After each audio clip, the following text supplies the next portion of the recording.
Welcome to A Year of War and Peace. I'm your host, Brian E. Denton. A Year of War and Peace is a daily, year-long, chapter-by-chapter reading of and meditation on Leo Tolstoy's epic novel, War and Peace. In these videos and podcasts, you'll be treated to a free reading of one chapter per day of the novel, plus a reflective essay I've written individually tailored to that day's chapter. These readings are offered for free, though if you'd like to support me, you can do so in one of three ways. First, you could purchase my ebook, A Year of War and Peace. It features the entire novel, plus all of my reflective essays, and it's only $2.99 on Amazon.com. You could also become a patron at patreon.com/BrianEDenton. If you sign up there, you'll receive a sonnet once a month, plus a link to an ebook of my collected sonnets. Finally, if you like, you can make a one-time donation to my PayPal account. The email there is brianedenton@gmail.com. You can also use that email to contact me. I'd be happy to hear from you. Your support is greatly appreciated. Today's reading and reflection is on Chapter 256. Chapter 256. The valet, returning to the cottage, informed the Count that Moscow was burning. The Count donned his dressing gown and went out to look. Sonia and Madame Schoss, who had not yet undressed, went out with him. Only Natasha and the Countess remained in the room. Petya was no longer with the family. He had gone on with his regiment, which was making for Troitsa. The Countess, on hearing that Moscow was on fire, began to cry.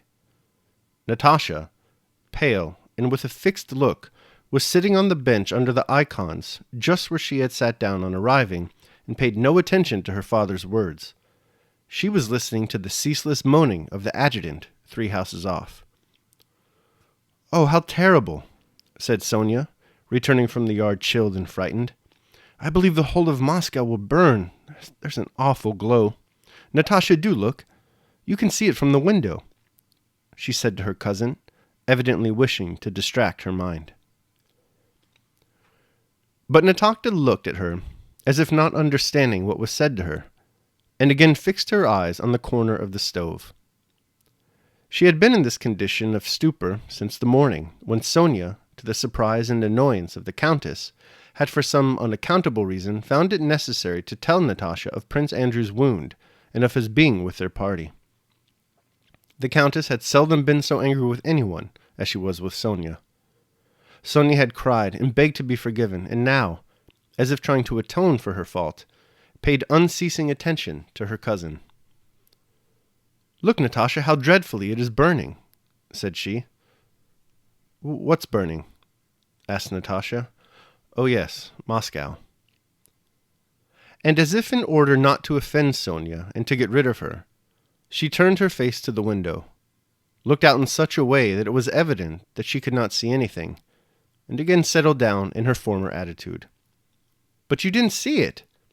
"Yes, really I did," Natasha replied in a voice that pleaded to be left in peace. Both the Countess and Sonia understood that, naturally, neither Moscow nor the burning of Moscow nor anything else could seem of importance to Natasha. The Count returned and lay down behind the partition. The Countess went up to her daughter and touched her head with the back of her hand, as she was wont to do when Natasha was ill, then touched her forehead with her lips as if to feel whether she was feverish, and finally kissed her. "You are cold. You are trembling all over. You'd better lie down," said the Countess. "Lie down? All right, I will. I'll lie down at once," said Natasha. When Natasha had been told that morning that Prince Andrew was seriously wounded and was traveling with their party, she had at first asked many questions. Where was he going? How was he wounded? Was it serious? And could she see him? But after she had been told that she could not see him, that he was seriously wounded, but that his life was not in any danger, she ceased to ask questions or to speak at all, evidently disbelieving what they told her, and convinced that, say what she might, she would still be told the same. All the way she had sat motionless in a corner of the coach with wide open eyes, and the expression in them, which the Countess knew so well and feared so much. And now she sat in the same way on the bench where she had seated herself on arriving. She was planning something, and either deciding or had already decided something in her mind. The Countess knew this, but what it might be she did not know, and this alarmed and tormented her. "Natasha, undress, darling. Lie down on my bed." A bed had been made on a bedstead for the Countess only. Madame Schoss and the two girls were asleep on some hay on the floor. "No, Mamma, I will lie down here on the floor," Natasha replied irritably, and she went to the window and opened it. Through the open window, the moans of the adjutant could be heard more distinctly. She put her head out into the damp night, and the Countess saw her slim neck shaking with sobs and throbbing against the window frame. Natasha knew it was not Prince Andrew who was moaning. She knew Prince Andrew was in the same yard as themselves and in a part of the hut across the passage, but this dreadful, incessant moaning made her sob. The Countess exchanged a look with Sonia. "Lie down, darling, lie down, my pet," said the Countess, softly touching Natasha's shoulders. "Come, lie down." "Oh yes, I'll lie down at once," said Natasha, and began hurriedly undressing, tugging at the tapes of her petticoat. When she had thrown off her dress and put on a dressing jacket, she sat down with her foot under her on the bed that had been made up on the floor, jerked her thin and rather short plait of hair to the front, and began replaiting it. Her long, thin, practiced fingers rapidly unplaited, replaited, and tied up her plait. Her head moved from side to side from habit, but her eyes, feverishly wide, looked fixedly before her. When her toilet for the night was finished, she sank gently onto the sheet and spread over the hay on the side nearest the door. "Natasha, you better lie in the middle," said Sonia. "I'll stay here," muttered Natasha. "Do lie down," she added crossly, and buried her face in the pillow. The Countess, Madame Schoss, and Sonia undressed hastily and lay down. The small lamp in front of the icons was the only light left in the room. But in the yard there was a light from the fire at Little Meshichi, a mile and a half away. And through the night came the noise of people shouting at a tavern of Mamonovs, Cossacks, that had been set up across the street, and the adjutant's unceasing moans could still be heard. For a long time Natasha listened attentively to the sounds that reached her from inside and outside the room, and did not move. First she heard her mother praying and sighing, and the creaking of her bed under her. Then Madame Schoss's familiar whistling snore, and Sonia's gentle breathing. Then the Countess called to Natasha. Natasha did not answer. "I think she's asleep, Mamma," said Sonia softly. After a short silence, the Countess spoke again, but this time no one replied. Soon after that, Natasha heard her mother's even breathing. Natasha did not move, though her little bare foot, thrust out from under the quilt, was growing cold on the bare floor. As if to celebrate a victory over everybody, a cricket chirped in a crack in the wall. A cock crowed far off, and another replied nearby.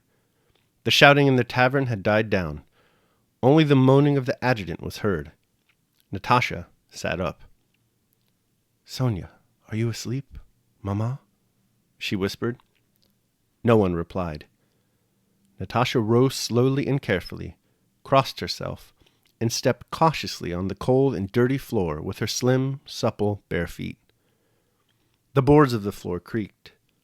Stepping cautiously from one foot to the other, she ran like a kitten the few steps to the door, and grasped the cold door handle. It seemed to her that something heavy was beating rhythmically against the walls of the room. It was her own heart, sinking with alarm and terror, and overflowing with love. She opened the door and stepped across the threshold and out the cold, damp, earthen floor of the passage. The cold she felt refreshed her. With her bare feet, she touched a sleeping man, stepped over him, and opened the door into the part of the hut where Prince Andrew lay. It was dark in there. In the farthest corner, on a bench beside a bed on which something was lying, stood a tallow candle with a long, thick, and smoldering wick. From the moment she had been told that morning of Prince Andrew's wound and his presence there, Natasha had resolved to see him. She did not know why she had to. She knew the meeting would be painful, but felt the more convinced that it was necessary. All day she had lived only in hope of seeing him that night. But now that the moment had come, she was filled with dread of what she might see. How was he maimed? What was left of him? Was he like that incessant moaning of the adjutants? Yes, he was altogether like that. In her imagination, he was that terrible moaning personified. When she saw an indistinct shape in the corner and mistook his knees raised under the quilt for his shoulders, she imagined a horrible body there and stood still in terror. But an irresistible impulse drew her forward. She cautiously took one step and then another, and found herself in the middle of a small room containing baggage. Another man, Timokhin, was lying in the corner on the benches beneath the icons, and two others, the doctor and the valet, lay on the floor. The valet sat up and whispered something. Timokhin, kept awake by the pain in his wounded leg, gazed with wide-open eyes at the strange apparition of a girl in a white chemise, dressing jacket, and nightcap. The valet's sleepy, frightened exclamation, "What do you want? What's the matter?" made Natasha approach more swiftly to what was lying in the corner. Horribly unlike a man as that body looked, she must see him. She passed the valet. The snuff fell from the candle wick, and she saw Prince Andrew clearly with his arms outside the quilt, and such as she had always seen him. He was the same as ever, but the feverish color of his face, his glittering eyes rapturously turned towards her, and especially his neck, delicate as a child's, revealed by the turned-down collar of his shirt, gave him a peculiarly innocent, childlike look, such as she had never seen on him before. She went up to him, and with a swift, flexible, youthful movement, dropped on her knees. He smiled, and held out his hand to her. All right, that concludes my reading of chapter 256. I will now proceed to my reflection on the same. A Year of War and Peace, Day 256. To Dine in Africa. Paconius Agrippinus was a man who thoroughly internalized the central Stoic teaching that we should concern ourselves only with those things under our control. As an example, consider his relationship with the Roman emperors Tiberius and Nero. Tiberius put Paconius' father to death under charges of treason. Emperor Nero later brought the same charges against Paconius himself. When news of his trial was brought to him, he responded that he wished the trial good luck, but he could not attend himself because it conflicted with his daily exercise and cold bath routine. One must have priorities. After taking his exercise and bath, he was told that he had been convicted in absentia and sentenced to a life of exile. Well then, he responded, let us go to Africa and dine. This sage response to adversity is to be admired.